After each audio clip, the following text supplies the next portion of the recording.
The day the sky burned. The sky tore open at noon. To the people of Earth, it began as a ripple, an aurora that shouldn't have been there, streaking across cloudless skies.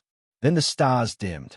Something vast slid between the sun and the world below, casting a shadow that stretched across continents. When the first ships descended, they weren't subtle. Thousands of vessels, matte black and bristling with spines, blotted out the heavens. Cities stopped. Traffic froze. Children pointed upward. For one long, breathless moment, the world seemed to hold still. Then the voice came. Every screen, every speaker, every satellite feed crackled with alien syllables that warped themselves into English, Mandarin, Arabic, and 100 other tongues. Inhabitants of Sol 3, you are subjects of the Valari Empire. Submit peacefully, and you will be spared. The words were cold, clinical, less a threat, more an announcement of fact. Samir Qureshi stood on the tarmac of Karachi Air Base, watching the sky turn black. He had been a flight officer for 8 years, and even in his worst nightmares, he'd never imagined anything like this. His radio buzzed with frantic voices, commanders shouting over one another, fighter squadrons scrambling without orders. "Do we even have a plan for this?" his wingmate muttered, tightening the strap of his helmet. Samir didn't answer. The first demonstration strike hit 30 seconds later. A spear of light shot from orbit, slamming into the outskirts of Manila. The explosion bloomed like a newborn sun. Within seconds, half the city vanished in fire. Then came another blast. Lagos, then Sao Paulo. The Valari weren't making idle threats. The world's militaries lurched into action. Air defenses locked onto targets too fast to track. SAM sites spat missiles that were swatted from the air by invisible shields. Entire formations of fighter jets were erased mid-flight by weapons Earth had no names for. But then, something happened the Valari hadn't expected. A squadron of Pakistani JF-17s, scrambled without clearance, found a lagging alien scout craft on the edge of the fleet. It was small, darting low over the coast, its shielding flickering from atmosphere drag. Samir's HUD flashed a lock. He hesitated only a heartbeat. "Fox 3, he whispered, and squeezed the trigger. The missile struck home.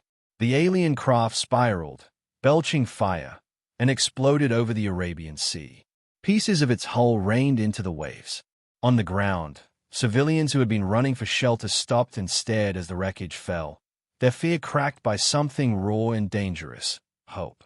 Above them, the Valari fleet seemed to pause. Samu stared at the fading fireball, his breath ragged inside his helmet. He didn't know it yet, but that single hit, the first alien ship brought down by human hands, would ripple across the galaxy. For the first time in their long history of conquest, the Valari felt something unfamiliar when they looked at a new world. Blood and ashes. The retaliation came before dawn. Sema hadn't slept. No one had. All night, the Valari fleet hung over Earth like a storm that wouldn't break. When it finally did, the sky screamed. They called it orbital cleansing. Beams of white fire lanced down from the clouds, carving trenches through cities. London's skyline melted into slag. Delhi's markets became ash. In a single night, millions were dead. News channels went dark one by one. Some were vaporized in their studios. Others fell silent when satellites were shattered. All that remained was shaky live streams, voices cracking as they whispered into phones. "They are burning everything." Samu stood on what was left of the Karachi runway, his boots crunching against broken glass. The control tower was gone, just a smoking stump, and half his squadron had never made it back from yesterday's sortie. He'd been trained for war, but not for this. No one had. The Valari broadcast returned, this time colder. "Your resistance is meaningless. Submit, and your world will suffer no further destruction." The words looped on every surviving screen. But something unexpected happened. People turned them off. Governments stopped waiting for orders from above. The UN's emergency session ended in chaos, but from the ruins of burnt-out capitals, a message spread: Earth will not surrender. Semir wasn't in command of anything, but orders meant little now. Units acted on instinct. Old enemies called truces overnight, Pakistani and Indian pilots sharing the same airbase, American and Chinese satellites trading data. Survival made allies of everyone. The war changed shape. Humanity couldn't match the Valari ship for ship, but they could bleed them. Militias sprang up and bombed out neighborhoods, striking at alien patrols with homemade explosives. Special forces units stopped engaging fleets and started hunting supply drops, turning Valari landing zones into kill zones. And in one daring operation, they got lucky. Near the shattered ruins of Warsaw, a Valari dropship was ambushed in a narrow street. Its crew, 4 towering, insectoid soldiers, were stunned by EMP grenades and dragged underground by resistance fighters. Samir heard the news in the mess hall. Humanity had captured its first living aliens. The base erupted in cheers, a flicker of joy in a week of horror. But when the images came through, the cheering stopped. The Valari were nearly 8 feet tall, armored in chitin, and despite their bindings, they radiated contempt. One bayed its mandibles in something like a snake. "They think we're insects," one of the techs muttered, staring at the feed. Samir clenched his fists. "Then we'll show them how dangerous insects can be." Somewhere above, the Valari ships prowled the skies, certain that Earth would break.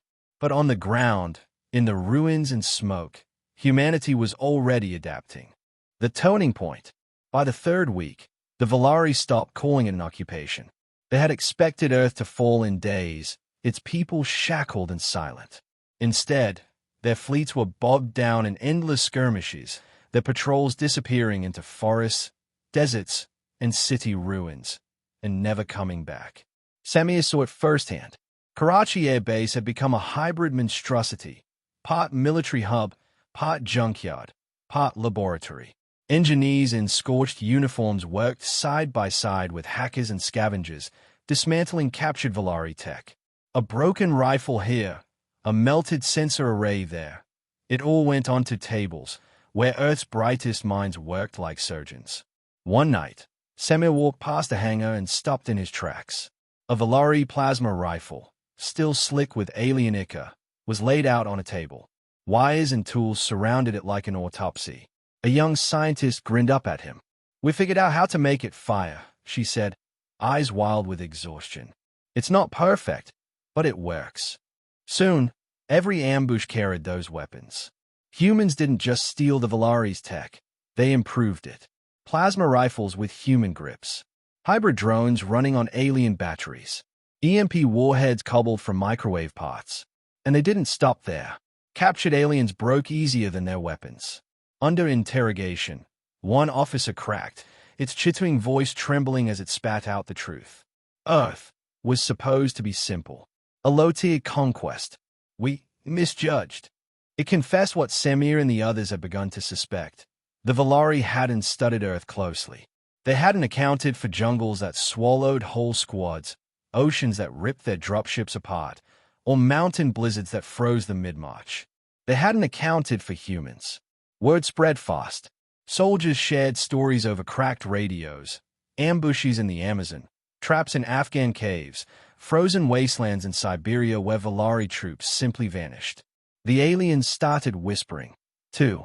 In intercepted comms, Samir heard the term over and over, Deathwalders. The Valari had a word for planets so hostile they bred monsters. They just realized Earth was one. And then came the mission. It was whispered more than ordered. Take the fight off the ground.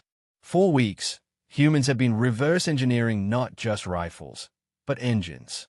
A captured scout ship, damaged but intact, was patched together with human scrap and stubbornness. Samu stood in the hangar as it hummed to life, blue thrusters cutting through the dark. A commander looked at him.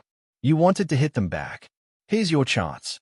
For the first time since the sky burned, Samir felt something that almost hurt to recognize. Hope sharpened into resolve. The next strike wouldn't be a defense.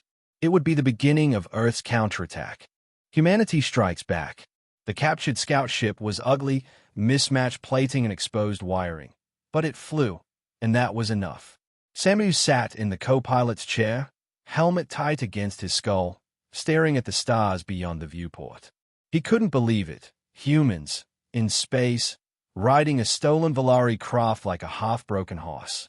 Behind them, The hangar doors of Karachi Air Base, what was left of it, shrank to a speck. "All right," the pilot muttered, gripping the Jura-rig controls. "Let's knock on their door." They weren't alone. Across the planet, other stolen ships, patched together by Americans, Russians, Nigerians, Brazilians, rose through the clouds.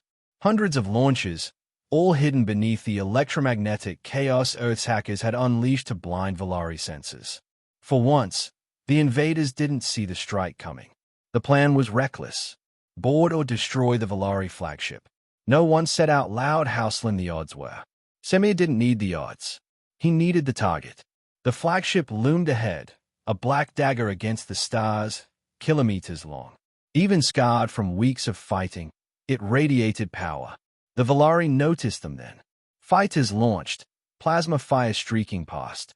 But humans were chaotic, unpredictable, ships diving and weaving, some exploding, others ramming straight into alien guns to clear paths for the rest. Semi's hands shook as he armed the hybrid missile. "Target lock." The pilot grinned grimly.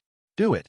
The missile screamed away, a Frankenstein of human steel and alien energy.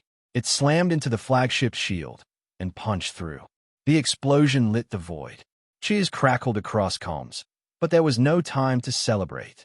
Boarding teams hit the breach. Semir followed, boots thudding against alien metal. The corridors stank of ozone and ichor. Volari soldiers appeared, 8-foot nightmares. But this time, humans didn't flinch. Plasma rifles, human-modified, spat blue fire. They fought through the ship like demons, planting charges on reactor conduits, cutting down anything that moved.